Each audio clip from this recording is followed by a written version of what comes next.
சுச்சக்கர வரதாச்சாரியம் சுத்த சத்வ குருத்தமம் ஸ்ரீநிதி ராகவம் வந்தே ஹி அபார கருணாகரம் கவிதாஜித கல்லோலி கன்யகா காந்தவக்ஷசே கருணாதி குணாட்யாய கமலாநிதயே நமஹா.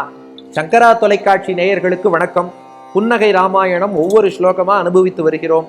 இன்றைய தினம் பாலஸ்பந்தம் 25வது ஸ்லோகத்தை நாம் ரசித்து ராமனுடைய புன்னகையை அனுபவிக்க உள்ளோம். நீங்கள்லாம் சீதாராமர்கள் முன்பு தயாராக இருப்பீர்கள். ஸ்லோகத்தை சேவிக்க போறோம். இப்ப என்ன ஸ்லோகம்னா, ராமபிரானையும் லக்ஷ்மணனையும் அழைத்து கொண்டு விஸ்வாமித்திரர் மிதிலைக்குள்ளே நுழைகிறார். நுழைந்து ஜனகனுடைய அரண்மனையை அடைகிறார். அப்போ மக்கள்லாம் பார்த்தார்களாம், எவ்வளவு அழகாக இருக்கிறான் ராமன். நம்ம ஊருக்கு இப்படி ஒரு இளைஞன் வந்திருக்கான்னா, பேசாம நம்ம ராஜா ஜனகன் பெண்ணான சீதைய இந்த ராமனுக்கே கல்யாணம் பண்ணி வச்சுடலாமே என்று மக்கள் பேசி கொண்டார்களாம். அதுல ஒரு சிலர் சொன்னாலாம், அது எப்படிப்பா கல்யாணம் பண்ணி வைக்க முடியும், நம்ம ஜனகன் தான் ஒரு பெரிய போட்டி வச்சிருக்காரு, யார் ஒருவர் சிவதனுசை எடுத்து நான் ஏற்றுகிறாரோ அவருக்கு தான் பொண்ணை கொடுப்பேன்னு சொல்றாரே, அப்ப என்ன பண்றது அப்படின்னு ஒரு சிலர் சொன்னாலாம். அப்போ வேறு சில மக்கள் சொன்னாலாம், இதான் நம்ம இந்த வந்திருக்கக்கூடிய இளைஞனை பார்த்தால் கட்டிளங்காளையாக இருக்கிறானே, இவன் எப்படியும் வில்லு எடுத்து நான் ஏற்றிடுவான்னா.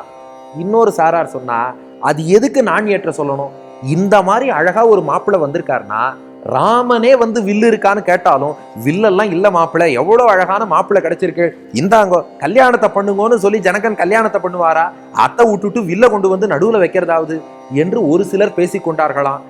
இந்த பேச்சை கேட்டு நம்ம ராமன் சிரிக்கிறானோ. அப்போ காட்சி உங்கள் மனத்திரையில் அப்படியே உருவகப்படுத்தி பாருங்கள். மிதிலைக்குள்ளே ராமன் நுழைகிறான்.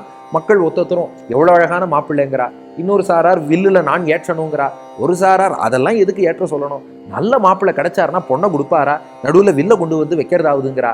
இப்ப ராமன் புன்னகை செய்கிறான். ஸ்லோகத்தை சேவிச்சுடுவோமா?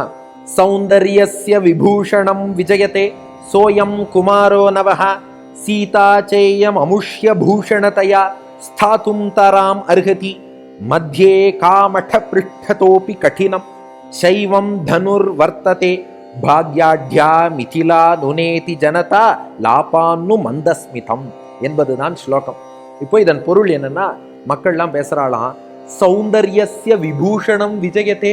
அப்பா, இங்க ஒரு குமாரன் வருகிறானே, சௌந்தர்யஸ்ய விபூஷணம், அழகுக்கே அணிகலனாக இருக்கிறான். என்ன அழகு! அதான் கம்பர் பாடுகிறார், தோள் கண்டார் தோளே கண்டார், தொடுகழல் கமலம் மன்ன தாள் கண்டார் தாளே கண்டார், தடக்கை கண்டாரும் அகுதே வாழ்கொண்ட கண்ணார் யாரே வடிவினை முடிய கண்டார் ஊழ்கொண்ட சமயத்து அன்னான் உருவு கண்டாரை ஒத்தார் என்று பும்சாம் திருட்டி சித்தாபகாரிடம்.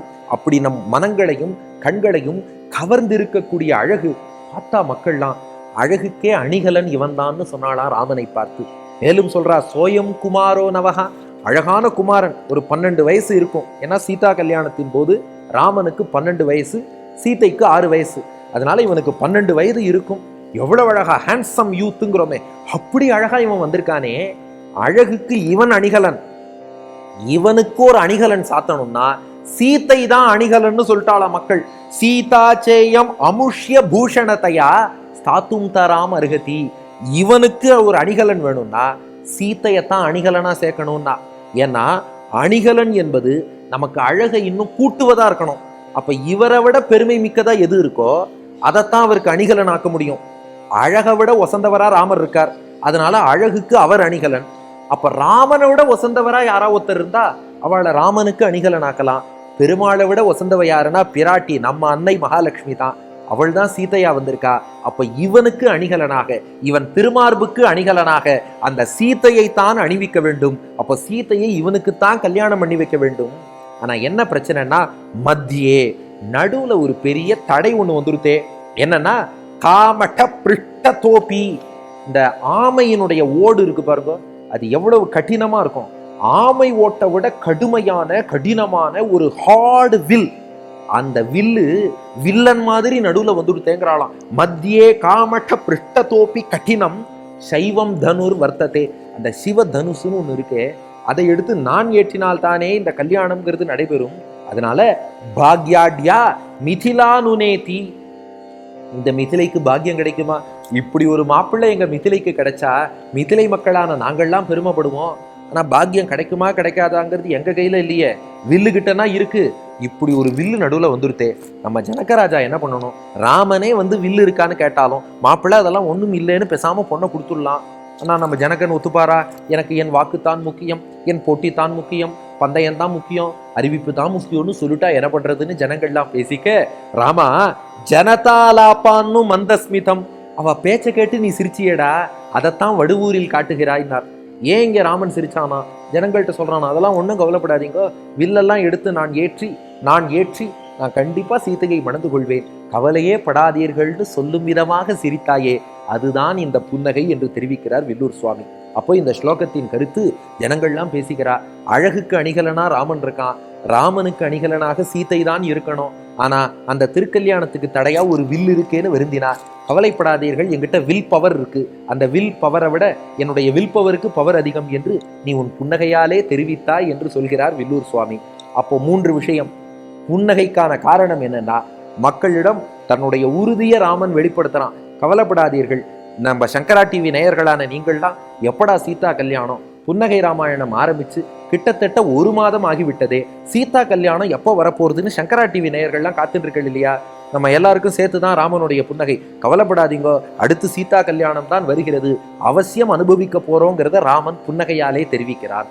2, இந்த புன்னகை நமக்கு சொல்லக்கூடிய மெசேஜ், செய்தி என்ன அப்படின்னா, அழகுக்கு அணிகலனா பெருமாள் இருக்கார், பெருமாளுக்கே அணிகலனா பிராட்டி இருக்கானா, பெருமாளை விட தாயார் தான் ஒரு படி மேலே என்பதை இதன் மூலம் நாம் புரிஞ்சுக்கணும். அதை ரொம்ப அழகா கவிதைக்குள்ளே வச்சு வில்லூர் சுவாமி வச்சுட்டார்.